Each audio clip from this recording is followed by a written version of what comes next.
It doesn't start with joy. It starts with silence, with distance, with a discomfort that no longer numbs the same way it used to. They don't wake up one day suddenly ready to love. They wake up and realize the armor that once protected them has started to suffocate them. Healing for the avoidant doesn't come in a loud, dramatic breakthrough. It comes quietly, like light seeping through a crack in the wall they swore they'd never open. At first, they don't even call it healing. They just call it exhaustion. Tired of running. Tired of pretending they don't need anyone. Tired of confusing control with peace.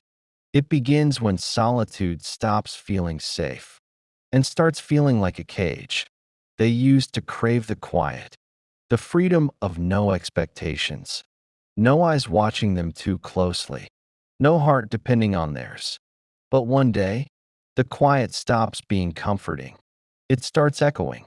Every small moment of stillness brings a whisper they used to drown out. You're lonely. You pushed away what you needed. And they hate that voice because it's right. For the avoidant, healing begins in contradiction. They crave closeness and fear it at the same time. They want to reach out, but their body still flinches. Their breath still shortens. When someone looks at them too softly, they've lived their whole life believing that safety means being untouched. So when love starts to feel good again, it also feels dangerous. They'll test it. They'll pull away. They'll pretend they don't care because they need to know. Will you still stay when I disappear? Healing doesn't erase their defenses. It just teaches them to notice them. Where they used to shut down automatically, they now pause. They still retreat. But something inside says, wait, what if I don't have to? That's what healing looks like at first. It's messy. It's hesitant. It's courage disguised as confusion. When the avoidance starts healing, love stops being a threat. But it doesn't instantly become safe either. They start seeing how their independence wasn't strength, it was survival. They begin to trace the pattern. Every time someone got close, they disappeared. Every time someone cared too much, they withdrew. Every time someone tried to know them, they turned it into a game of distance. And now they can finally ask, why do I feel safest when I'm far away? That question hurts, because to answer it, they have to go back to the first time they were told that needing someone was weakness, back to the first look of disappointment that taught them connection comes with cost, back to the first moment they realized that love can leave without warning. Healing for the avoidant is not about learning how to love others. It's about learning how to let others love them. To let someone stay when their mind screams that it's not safe, to sit in presence when their instinct is to flee, to feel the warmth of care and not mistake it for control. It's a slow undoing, a rewiring, a rewriting of everything they thought they knew about safety. They start noticing how much energy it takes to always be fine, how much they perform stability just to hide the chaos inside. Healing begins when they stop performing, when they let someone see the cracks, when they admit, quietly, maybe trembling, I don't have it all together. And the moment that truth leaves their mouth, something shifts, not dramatically, not magically, but deeply, because for the first time, they're not just surviving closeness, they're allowing it. Healing doesn't mean they never pull away again. They will. It's instinct. It's old wiring. But now, they come back sooner. They apologize more honestly. They explain instead of vanish. They start saying, this scared me, instead of, I don't care. They learn that vulnerability doesn't mean being trapped. It means being known. And that realization changes everything. When the avoidance starts healing, you won't see a complete transformation overnight. You'll see micro moments, subtle but sacred, a text they wouldn't have sent before, A confession that feels small but costs everything. A hug that lingers longer than it used to. They'll still get it wrong. They'll still hide sometimes. But each time they come back, they bring more of themselves with them. That's what real healing looks like. Not perfection, but return. The mind says, I'm fine, but the body never lies. The avoidant has lived most of their life, disconnected from their own body. It's how they survived. They learned early that feelings were too much, that emotions meant exposure, that the safest place was the one that felt nothing. So they left, not physically, but emotionally. They retreated into thought, logic, control. They learned how to observe life instead of fully living it. That's why healing feels so strange at first. Because to heal, they have to come back home, to the very body they abandoned. At first, it's uncomfortable. When they start healing, they begin to feel again. But feeling, to them, isn't beautiful at first. It's terrifying. Their chest feels heavy. Their heart races for no reason. Tears come too easily. They don't know what's wrong. But nothing's wrong. What's happening is that the numbness is fading. They are thawing. And that thaw hurts more than the cold ever did. Because the cold was predictable. The cold felt safe. But warmth? Warmth melts defenses. Warmth wakes up everything they thought they buried for good. When the avoidance starts healing, they begin to notice sensations they used to ignore. A lump in their throat when they try to say how they feel, a tightness in their stomach when someone looks at them with kindness, a sudden urge to leave the moment they start to care. They used to think these reactions meant, this isn't safe. Now they're learning. It means, this is new. Their nervous system doesn't yet know the difference between danger and intimacy. The same surge of adrenaline that once meant run still fires when someone gets close. Healing is the process of teaching their body a new meaning of safety. It's slow. It's tender. It's a re-education of the soul. Some days, they'll feel open. Their heart softens. Their voice trembles. But they speak anyway. They might even allow a hug and realize, for the first time, that being held doesn't mean being trapped. But the next day, they'll shut down again.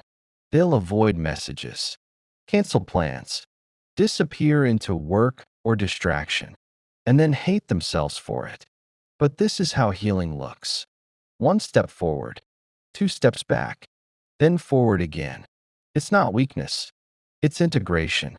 They are trying to convince a scared nervous system that it's finally safe to rest. For years, they lived with hypervigilance, always scanning for rejection. Even when no one was rejecting them, they assumed love came with rules, with expectations, with invisible debts. So when someone offered love freely, they didn't know what to do with it. Healing begins when they start to believe that not everyone who gets close is there to take something away, that love can exist without power games, without punishment, without withdrawal.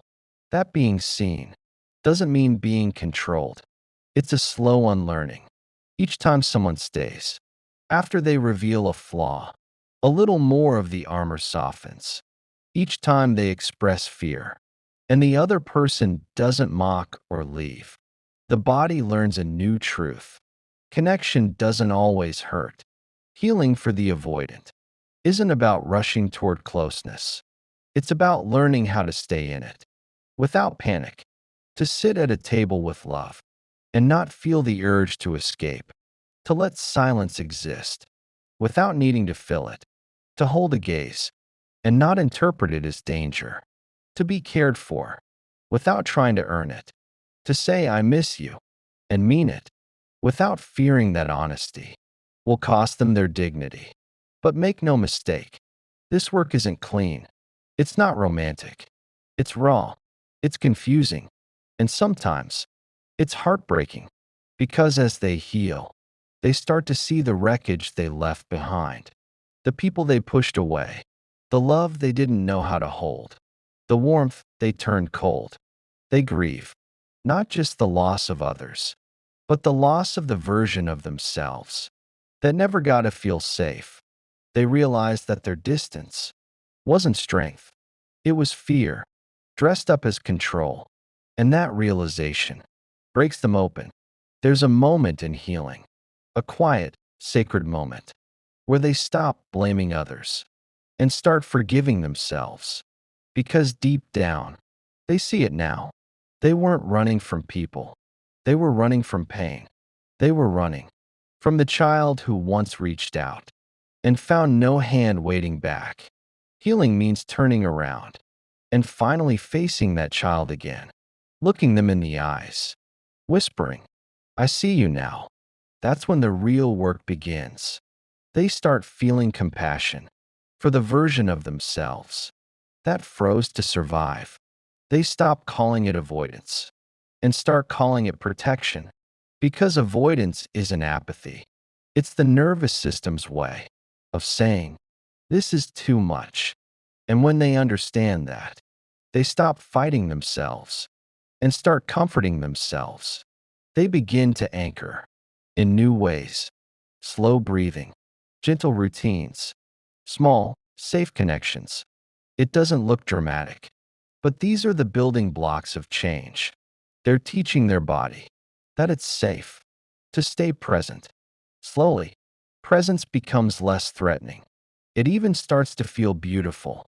The sunlight through the window, the sound of laughter, the rhythm of a calm heartbeat. These little things, once invisible, become sacred proof that safety can be quiet and peace can exist without isolation. They realize that they don't need to be distant to be safe.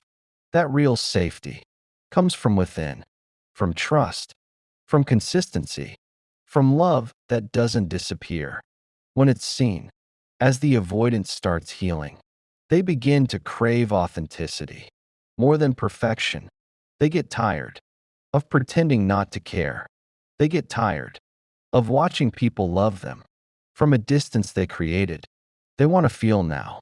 They want to risk now. They want to be real. But being real means being vulnerable. And being vulnerable still feels like walking into fire. So they do it trembling. They speak softly, hesitantly. They say things like, I'm scared. I'm trying. I don't know how to do this. And someone listens, really listens, and doesn't leave. That moment is everything, because the avoidant finally experiences what they never believed was possible. Love that stays through the fear. Healing for the avoidant isn't about becoming someone else. It's about becoming whole. It's remembering that distance wasn't their identity. It was their protection. It's realizing that love isn't supposed to feel like losing yourself. It's learning that needing someone isn't weakness. It's human. And it's beginning to trust that being known isn't the same as being exposed. It's being understood. When the avoidance starts healing, their love changes shape. It softens. It deepens. It becomes quieter, but truer. They start saying, I love you, not as a performance, but as surrender. They learn to stay, not because they've stopped fearing love, but because they've started believing that fear doesn't mean they have to leave. And that's the moment healing becomes real. Not when they stop being avoidant, but when they choose closeness, even while afraid. At first, you may not notice the change. It's quiet, subtle, like the first light after a long night. But something's different. They don't pull away as fast. They pause before they run. They breathe instead of disappear. It may not look like much, but for them, it's everything. Because once, the smallest sign of connection felt like danger. Now, they're learning that connection can mean comfort. When the avoidance starts healing, their love begins to take a new form.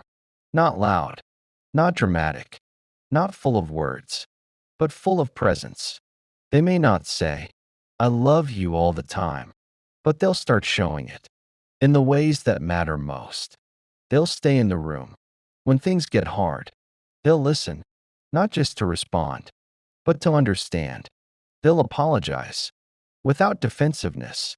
And sometimes they'll even initiate the hug they once froze under. That's healing. That's courage. That's love finally finding its way through fear. The healed avoidant doesn't stop fearing intimacy. They just stop letting that fear make their choices. They still feel the impulse to retreat. They still have moments when vulnerability feels like exposure. But now, they can name it. They can say, this feeling isn't truth. It's my past. And when they say that, they free themselves. Because awareness is what separates reaction from response. That's when love stops being survival and starts being choice. In the beginning, their affection will be clumsy. They'll text back, then overthink it. They'll open up, then regret it. They'll want closeness, then panic when they get it. But that's not regression. That's recalibration. Their system is learning balance. They are learning to hold love without either clinging or running. They're learning that being connected doesn't mean being consumed. When the avoidance starts healing, you'll see them begin to soften in small but powerful ways. They'll laugh more.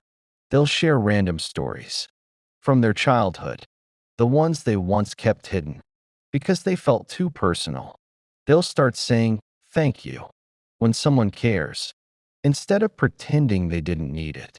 They'll begin to reach out first, not because they have to, but because they want to.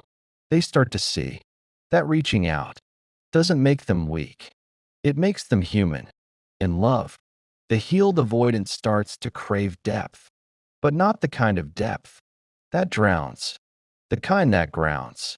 They begin to appreciate the slow pace of consistency, the quiet of trust, the peace of knowing. They don't have to perform to be loved. They used to think love was a test to survive. Now they're learning. It's a space to rest. And when they rest, they become gentle, honest, emotionally present in a way they never knew they could be. Healing changes their language. Once, they used sarcasm to deflect. Now, they use truth to connect. Once, they minimized emotion. Now, they honor it. They still struggle to say, I need you. It catches in their throat, but you'll see it in their eyes, in the way they stay near, in the way they remember what matters to you. Their love becomes quiet, but intentional. It becomes safe. The healed avoidant starts to reframe what love means. It's not about control anymore, not about winning distance, not about who cares less. They stop viewing relationships as battles to survive and start seeing them as partnerships to nurture. They begin to understand that love isn't a threat, it's a mirror. And for the first time, they're willing to look in that mirror and see themselves clearly. They no longer run from the reflection. They start to embrace it. Something beautiful happens when they stop running. They start feeling safe enough to care again. They start being able to hold your sadness without shutting down. They can stay when you cry without freezing. They can offer comfort instead of silence.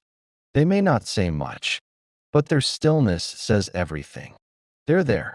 They stayed. That's love. As they heal, you'll notice they stop searching for perfection in others.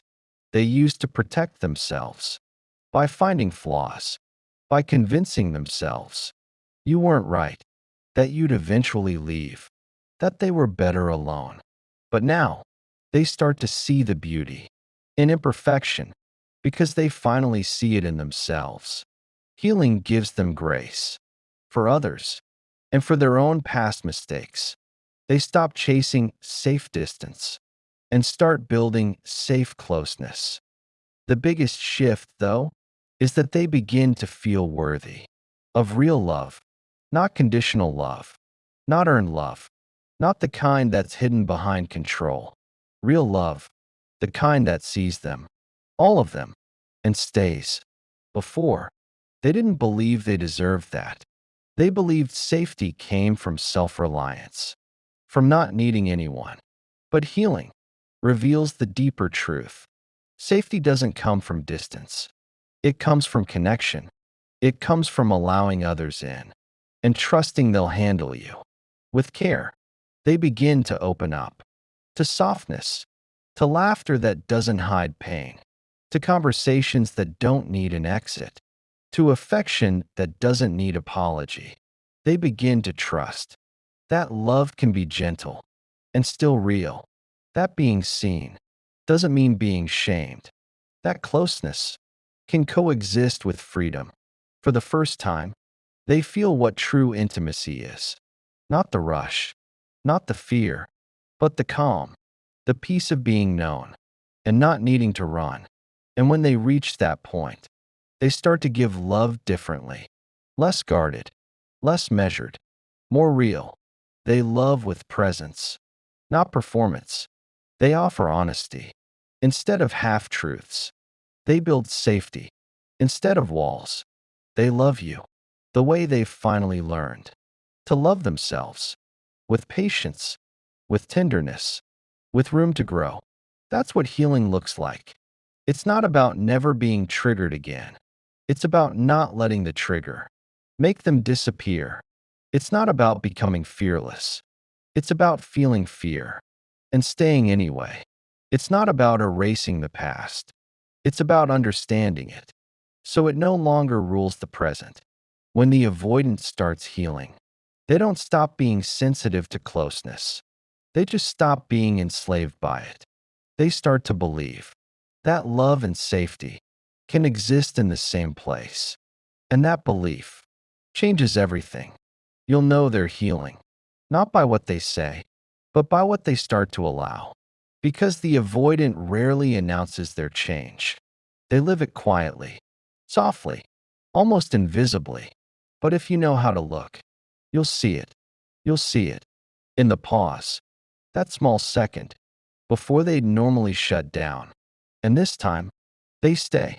You'll see it in the way they reply, not instantly, but thoughtfully. They're not avoiding anymore. They're regulating. They're learning that they don't need to vanish to feel safe. That pause is sacred. That pause is proof. You'll notice they start using we instead of just I. It slips out slowly, like a secret they didn't mean to tell. But it's not a slip. It's a shift.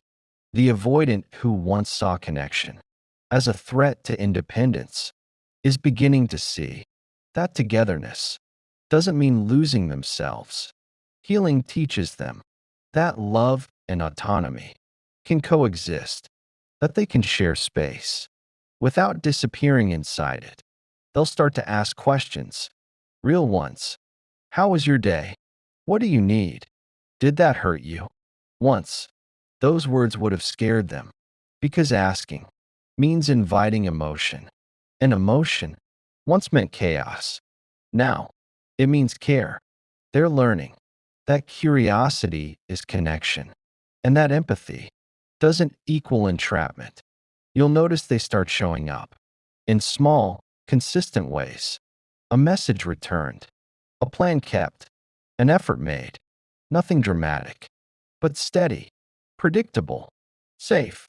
This is what healing looks like. Consistency over grand gestures, presence over promises. It's how they rebuild trust, first in themselves, then in love. Their tone changes too. It softens. It carries warmth now. Where there was once sarcasm or silence, there's patience.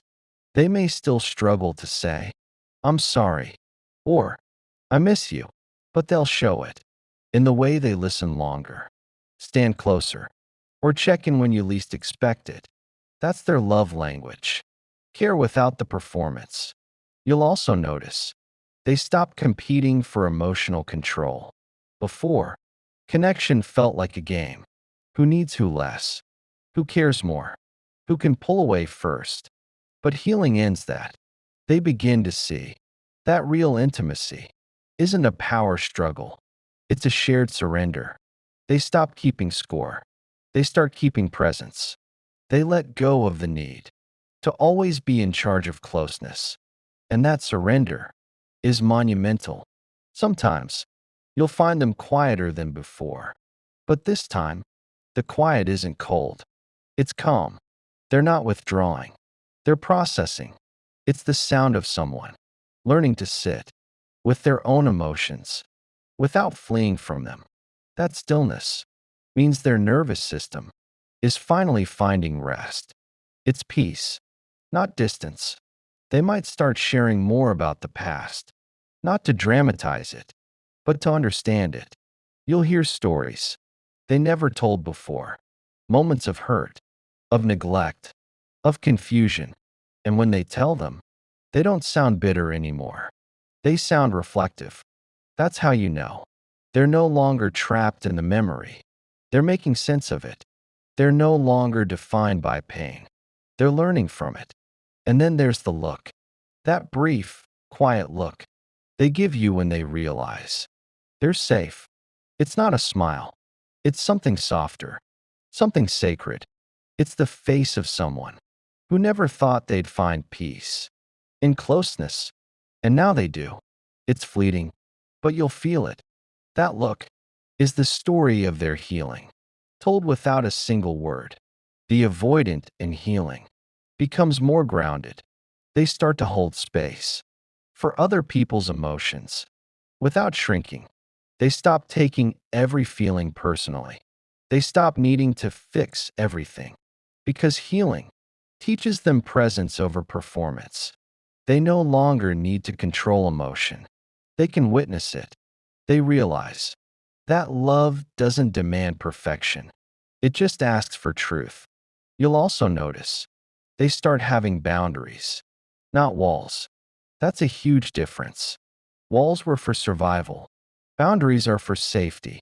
They can now say, I need time, without vanishing.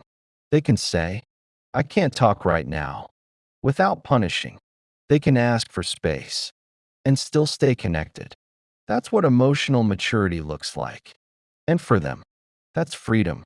When the avoidance starts healing, their language changes from protection to participation. They say things like, I want to try. I don't know how, but I want to learn. I got scared, but I didn't leave. These aren't small words. They're declarations. Every sentence like that is a sign that they're reprogramming their nervous system. In real time, they're choosing love over defense. That's evolution. Their relationships also begin to shift. The people they attract aren't based on avoidance anymore.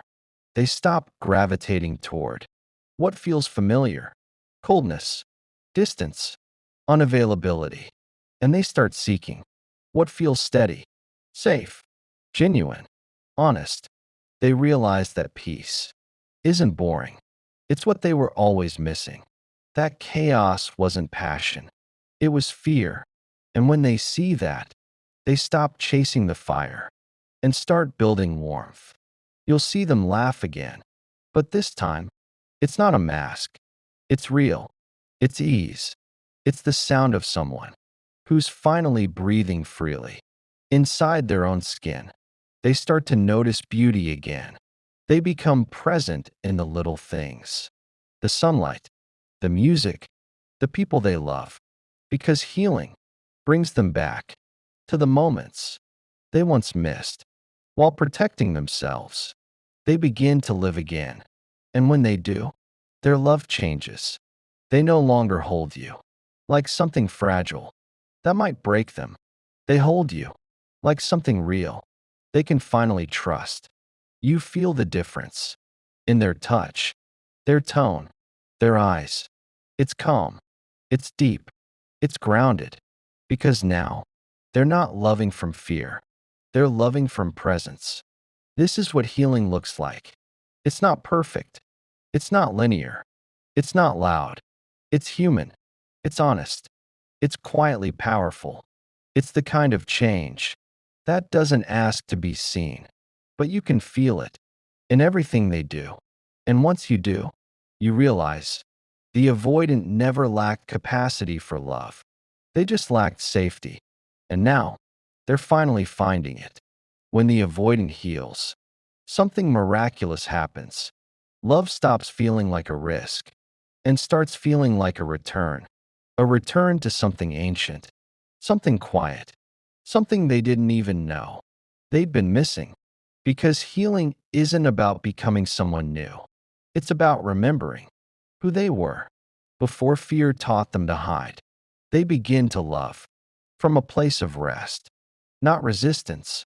You'll feel it, not in the words they say, but in the silence that no longer feels empty. That silence becomes peace. It becomes a space where connection can breathe. Before, silence meant withdrawal. Now it means comfort, presence, trust. That's what safety does. It rewires the meaning of quiet. They start to see love as a collaboration, not a compromise. They realize it's not about losing themselves to keep someone close, but about showing themselves so they can truly be seen. Love stops being a performance. It becomes participation. It's no longer, I'll stay if it's safe. It becomes, I'll stay and I'll build safety with you. That's the essence of healed love. It's active. It's intentional. It's alive. They also stop confusing chaos for chemistry. They once mistook emotional turbulence for intensity, the push, the pull, the thrill of uncertainty. But healing clears their vision. They start recognizing that calm doesn't mean dull. It means real. That peace isn't the absence of excitement. It's the presence of security. They start craving what doesn't hurt. They start choosing what stays. You'll notice they stop running from love and start running toward understanding. They want to know what love feels like. When it's not a threat, they'll ask deeper questions. They'll want to understand their own triggers. They'll want to know how to love better. Because healing makes them curious again. And curiosity is the doorway to intimacy. Once they realize that love isn't a trap, they want to explore it fully, freely, fearlessly. They'll also start giving what they once withheld: affection, warmth, laughter, honesty. It flows naturally now, not as a performance, but as a reflection of peace within. They don't have to calculate how much to give. They give because it feels right, because it feels safe. Healing makes generosity effortless. And for the first time, they experience what connection feels like when it's not weighed down by defense. But make no mistake, healing doesn't make them perfect. They'll still get scared sometimes. They'll still need space. They'll still stumble. But now, they don't disappear. They communicate. They come back. They repair. That's the real marker of healing. Not the absence of fear, but the presence of return. They don't leave love hanging in midair anymore. They hold it. They protect it. They nurture it. And something beautiful happens. When an avoidant learns to stay, their presence feels anchored. You can sense it in the way they listen, the way they breathe beside you, the way their guard no longer fills the room. They're there, fully, not just in body, but in heart, in mind, in emotion. They're not scanning for exits anymore. They're looking into your eyes and actually seeing you. That moment, when they stay, not because they have to, but because they want to, is where love truly begins. Healing teaches them that intimacy isn't about being consumed. It's about being connected. That vulnerability doesn't mean losing power. It means sharing it. That safety isn't found in distance. It's found in truth. They realize that their greatest strength was never in their independence, It was in their capacity to love, even after everything. That love didn't make them weak. It made them real. As they heal, their whole energy changes. Where there was once tension, there's warmth. Where there was defensiveness, there's openness.